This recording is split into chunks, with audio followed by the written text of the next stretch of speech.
emotion and the tension that exists, even when, say it's Kevin, or say it's me, or say it's Fasano, whoever it is that's the pastor on call responsible for that morning, when staff takes the lead, I would encourage all of you to stay visible right there, stay calm, stay steady, but stay present to kind of protect the peace without pushing back, just to let them know, because you've already introduced yourself to pull them away from the situation, that you're still around. Because emotions, people react on emotions all the time and can do stupid things, but your presence alone is a deterrent. So you're around, but you're not intervening. Does that make sense? All right, what about another scenario? We've had some teenagers, believe it or not, who, whether it's on a Wednesday night, act like they're going to Stu Men, but then don't actually go to Stu Men. They hang out with their girlfriend outside the parking lot, or they act like they're doing something on Sunday morning and they kind of loiter around the church. So what do we do when there's like a teenage male, he's standing around an exit, not interacting with anybody, he's not responsive to kind of to light eye contact that you try to make with him, or a polite head nod, or a greeting gesture of some sort with your body language. Not doing anything disruptive, but going back to your gut, something feels off about I'm glad you're bringing this up because I've seen that. it. These are things I've seen. That's why I bring them up. I'd approach and say, can I help you with anything? Yeah. So again, no need to confront the person. This is not. Don't treat it like an incident. Treat it like an unknown.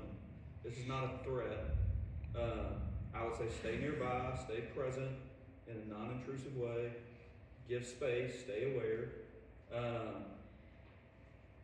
Notify staff member, whoever is appropriate that might be at Connection Central or otherwise on call. But sometimes I think in that type of scenario, your kind of gentle visibility for that teenager speaks volumes and maybe enough to reset the overall dynamic in and of itself. And why this works is you're keeping the teen safe without even him realizing it. You're keeping others safe within the church by making sure that you're continuing with your observation.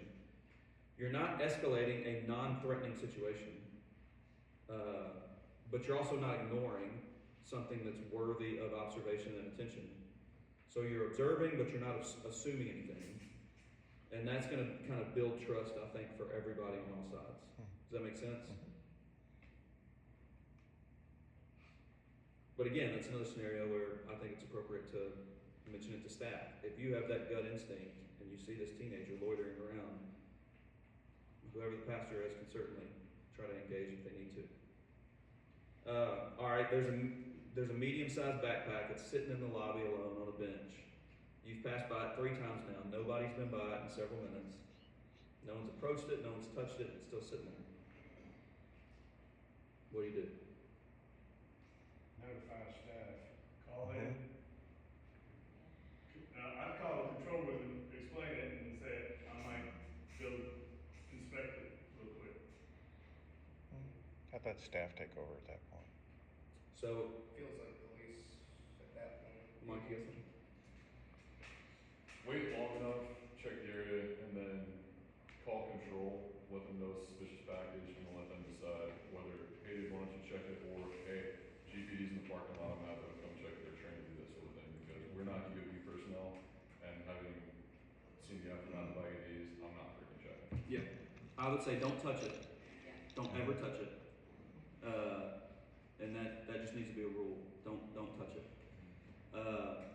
Immediately notify team lead or church leadership. This is a situation for top down. It's a potentially highly dangerous situation that needs top down coordination. So you need to notify staff. I think if nobody is around, you need to stay nearby. Your physical presence alone does 2 things. One, it creates intentionality around the situation and for other people, and it allows you to quickly engage if somebody does return to the backpack. But we do, to Mike's point, we have GPD on site outside the building. And if nobody returns, we will engage them to interact with the package, with the backpack. If somebody does return, I would say don't rush or accuse. Observe their demeanor. Are they calm? Are they casual? Are they nervous? Are they evasive? I would greet them. I would talk to them. And maybe that y'all might have different opinions I'm open to, but hey, just checking, was this your bag here? And open up a dialogue as to what, whether or not they can open that bag for you. I don't think it's inappropriate for our safety team, especially in that situation, our security team, especially in that situation, or the baptism person, or anyone else, to say, hey, I'm with our safety and security team. We just want to make sure we're creating a welcoming and safe and spiritually intentional environment for everybody who's here. One of our things we want to make sure is that we check bags. This one's been unattended for a little while. Was this your bag? Can you just open it up for me and let me take a peek? I think there's a huge common sense thing here because I've seen this a dozen times where it's very obviously a diaper bag. It's maybe left unattended near-ish stroller. That is not a suspicious package. It just isn't.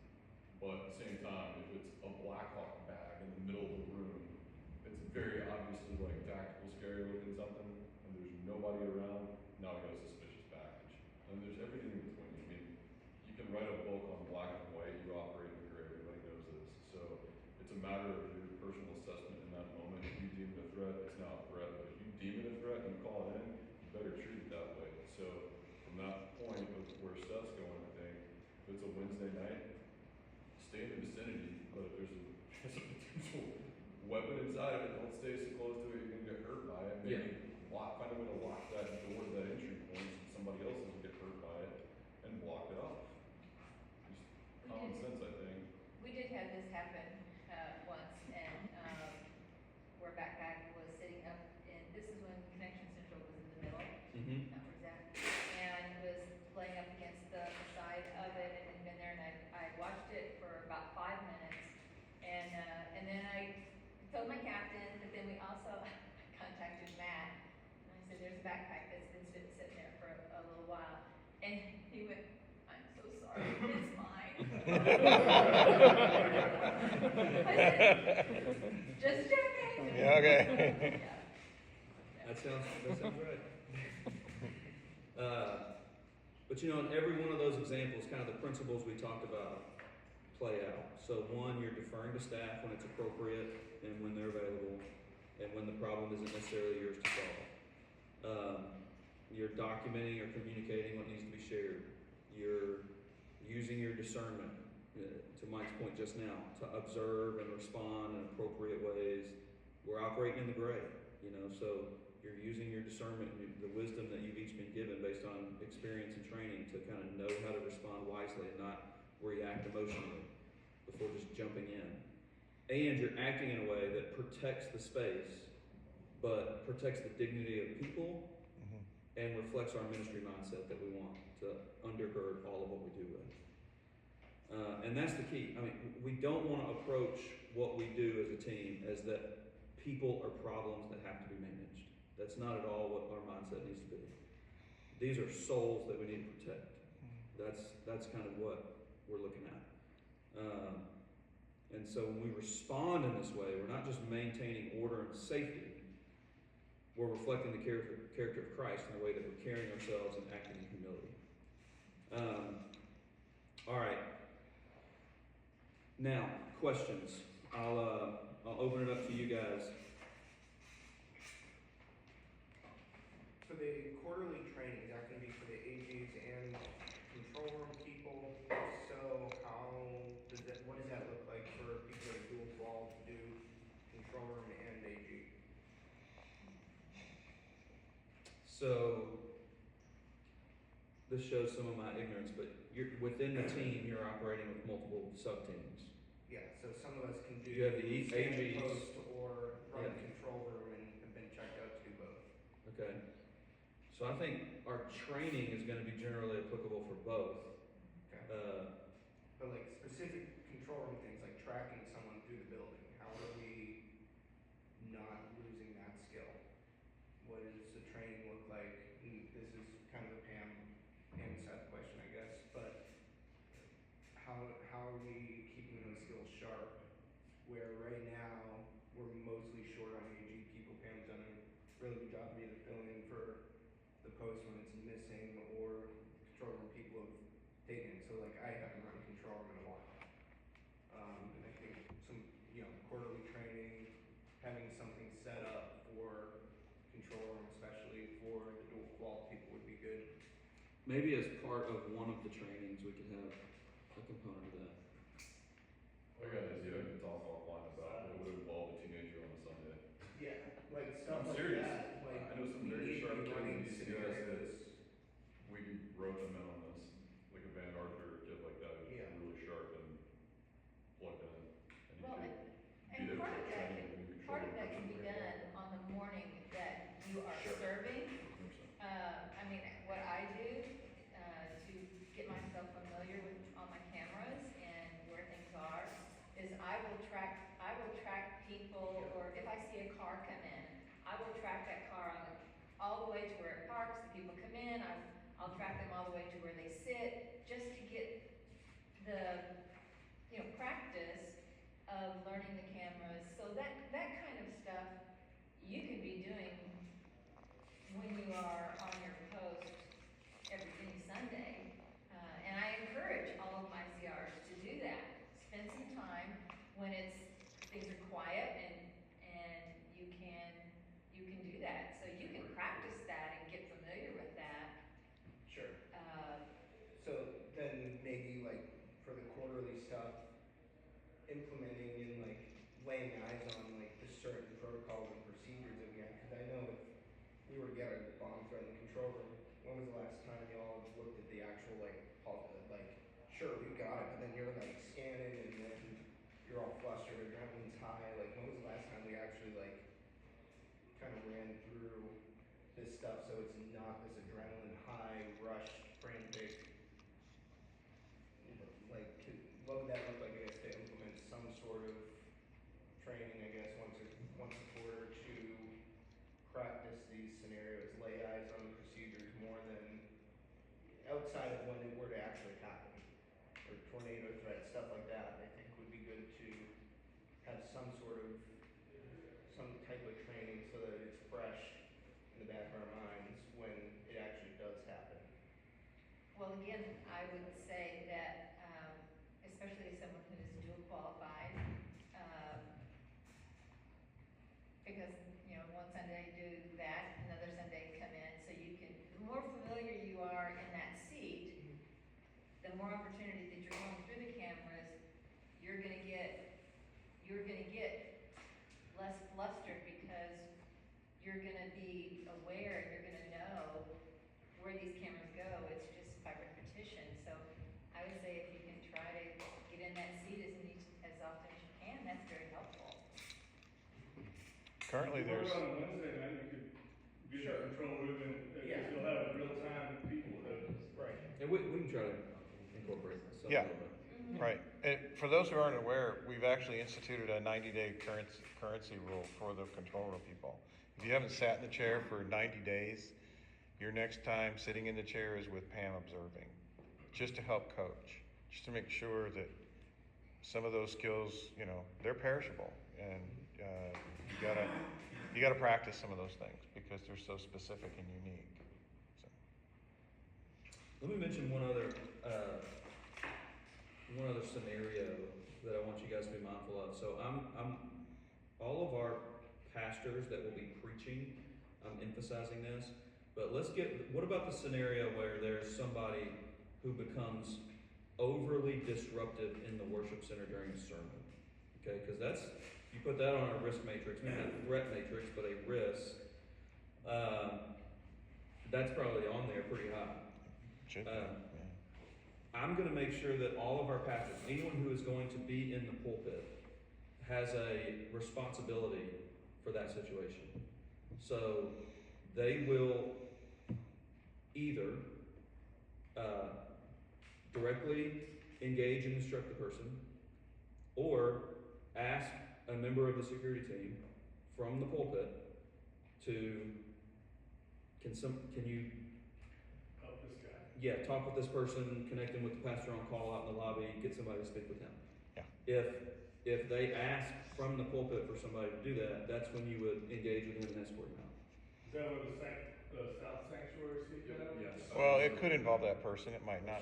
But this would not be, what I'm saying is, wait for the preacher to give the instruction Yeah, to engage with the disruptor. right.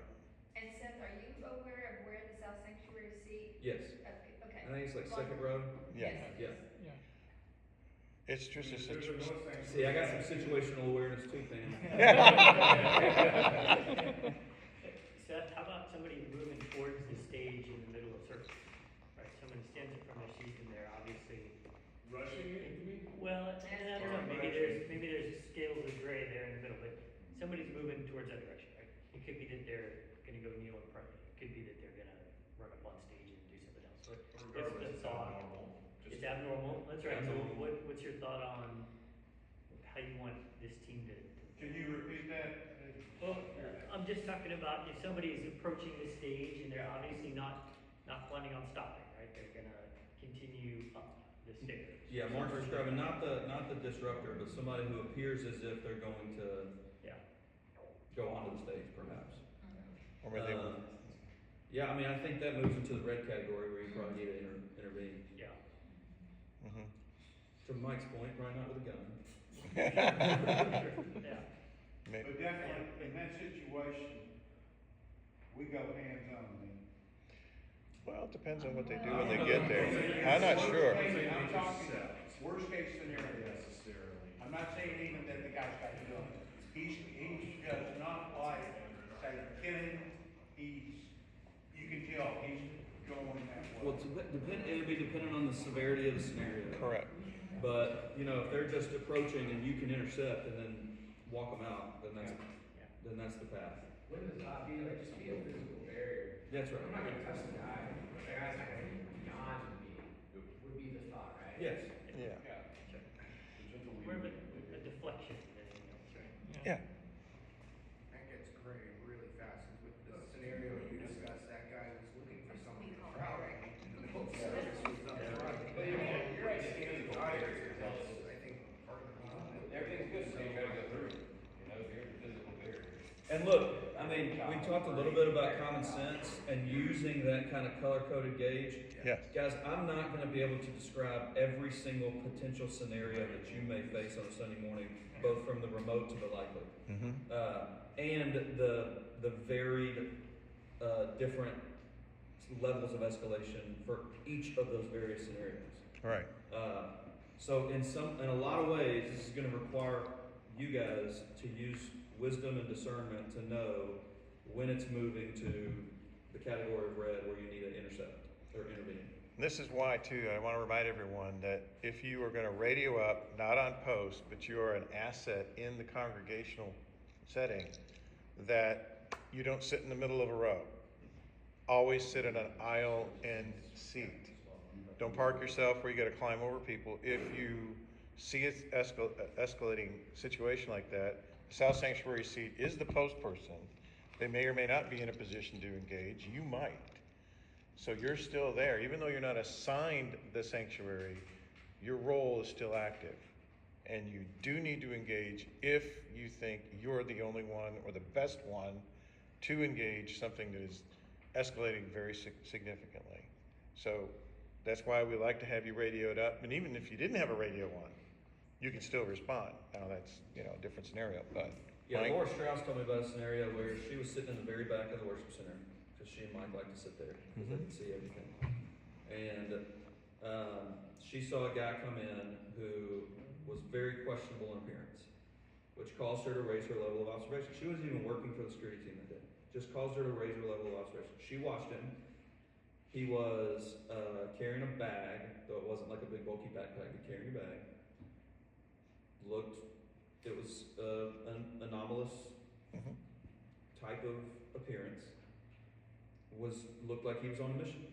And he walked right in front of the sound booth, took a left, started walking directly towards the stage. And so she got up and she started walking that direction, started following him. And she said, I decided in my mind he was not gonna go on the stage. Whatever I had to do, he wasn't gonna go on the stage. He got to the second row, and that was what his mission was. She says he turned into the second row on the left and found his friend, and they greeted each other and gave each other a hug, and he sat down and put his bag down and pulled his Bible out. But she had the heightened awareness, she was ready to respond, and then she just backed away. But she had she continued to observe until she could no longer observe and had to intervene. I think you have to just kind of use that level of common sense. Wisdom. Yours and just point, the scenario I was referencing earlier with Ben, I heard radio chatter on Working North Sanctuary, and I heard something about a guy in a marble hoodie, he's heading upstairs, and man, it was so many people were talking, it was very confusing, but I heard he's rapidly going up the stairs. We lost sight of him, he's rapidly going up the stairs, and all I could think was, rapidly going upstairs, nobody's posted upstairs today. That's where the kids are. And frankly, from a very specific purpose, my kids are upstairs. So, not today, Satan. Heightened situational awareness. I know Mike Strauss is to my right at 2 o'clock to my North Sanctuary position, and Mon is at my left 11. I'm fairly quick, and it doesn't sound like anybody got a plan. So, in that moment, like Rory, I decided, I looked at Manu and I was like, hey, I didn't say anything. I didn't alert anyone in the congregation, so no one was the wiser. He immediately just moves. Like, Manu's not mic'd up, or maybe you were, I don't recall, but he was there, and he had the awareness to know I was alerted. I simply grabbed Strauss's shoulder, which in his trade means follow me. So he did, and we jogged, and we made tracks on that guy quickly. But same, you hear something, your sixth sense spikes up. It's that common sense, something's not right, doesn't look right, doesn't feel right, I gotta do something. And you need to discern in that moment, is there somebody better to respond? If so, then don't say it out loud in an alert or scream in the congregation, step out, make a call, direct someone who is more capable.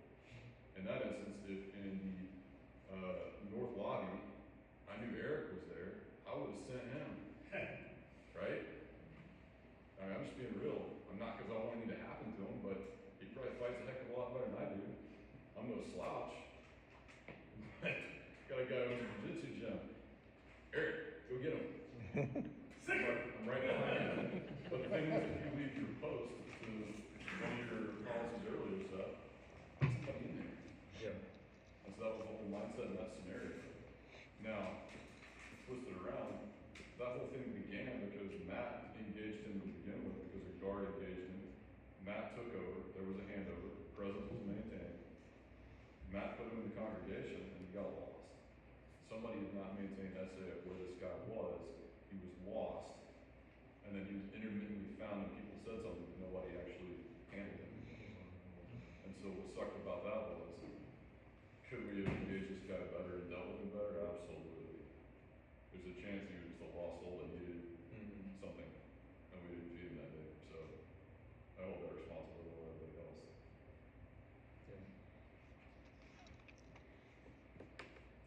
Any specific questions for me? Try to answer as best I can. Again, I want to emphasize I certainly can't give you a clear guardrails on every single scenario and the various levels of escalation for each of them. But I don't have a question for you, but situational awareness, should there be a fire extinguisher in this room? there's one in the kitchen. Huh? Alright, that's what I was. There it is. I was wondering if y'all did. Said fire extinguisher, not fire alarm.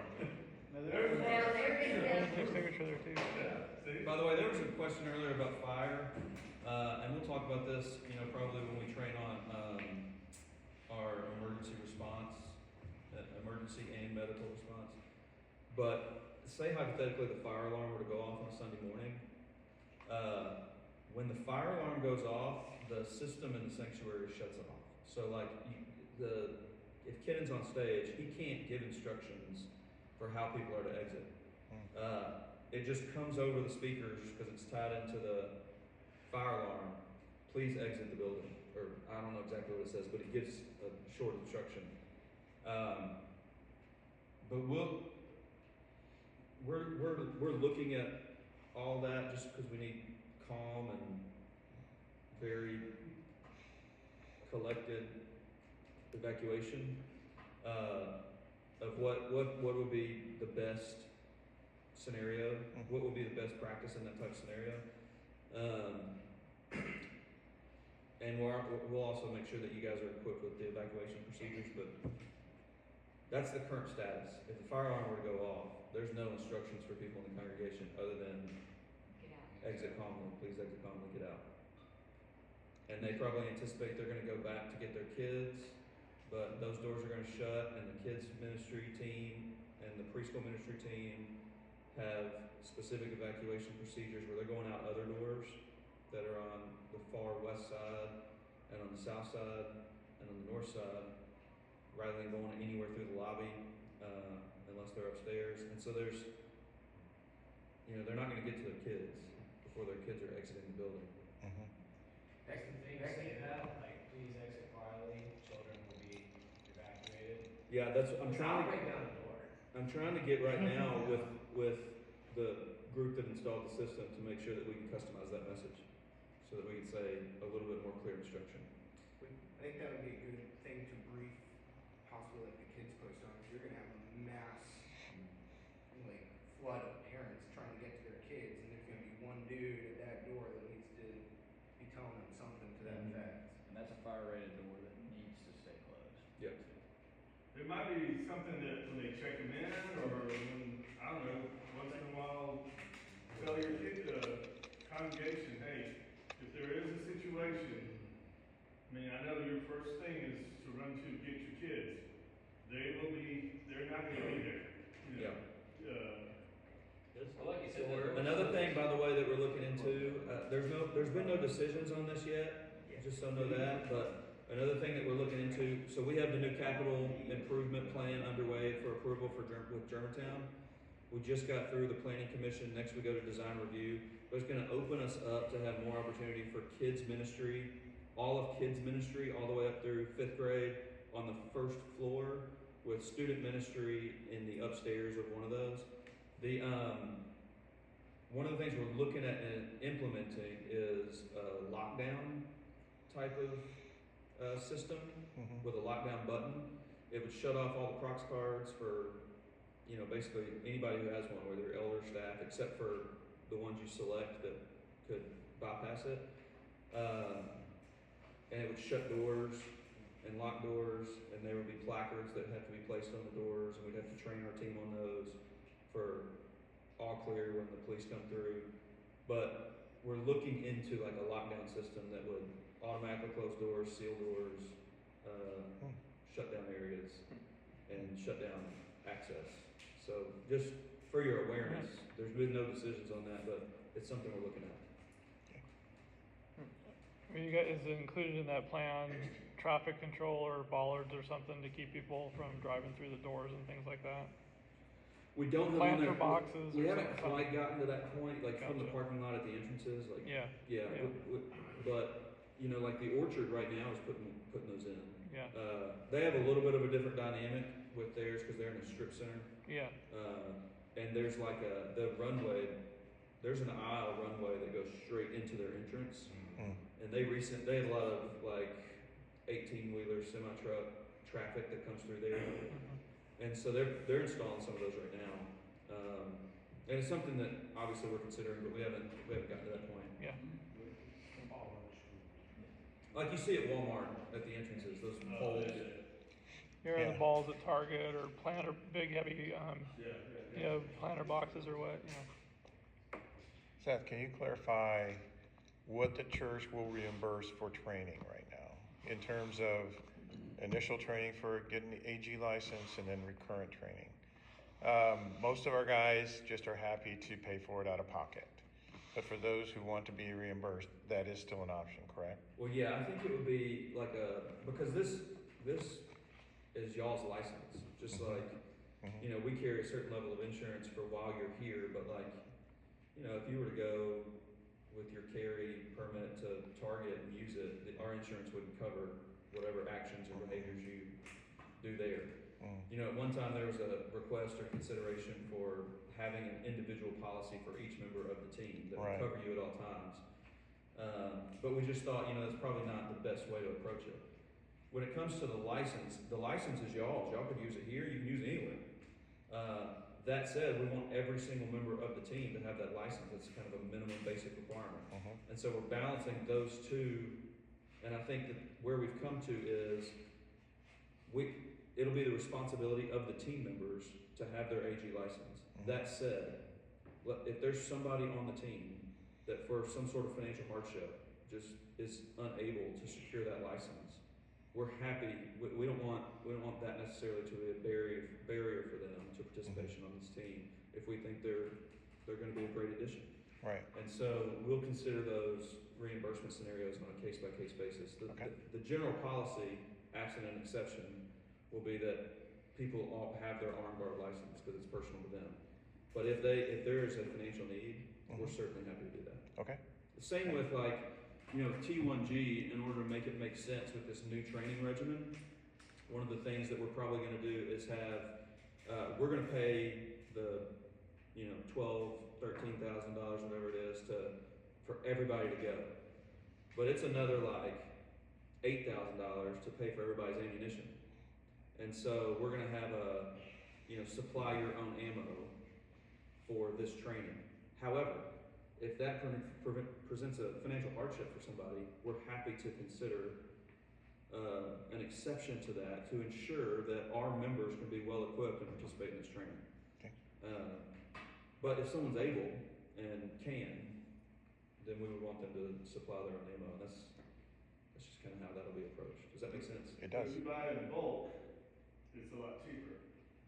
So yeah, y'all can go in as a team together and pool your money and do that. Yeah. Okay, thanks.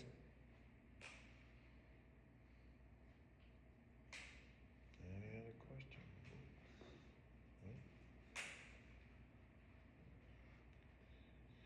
Okay. Thank you, Seth. Well, thank y'all, and Thank you. I think I'm gonna try to be here for when y'all do your trainings, just to participate or answer questions or provide clarity if I can.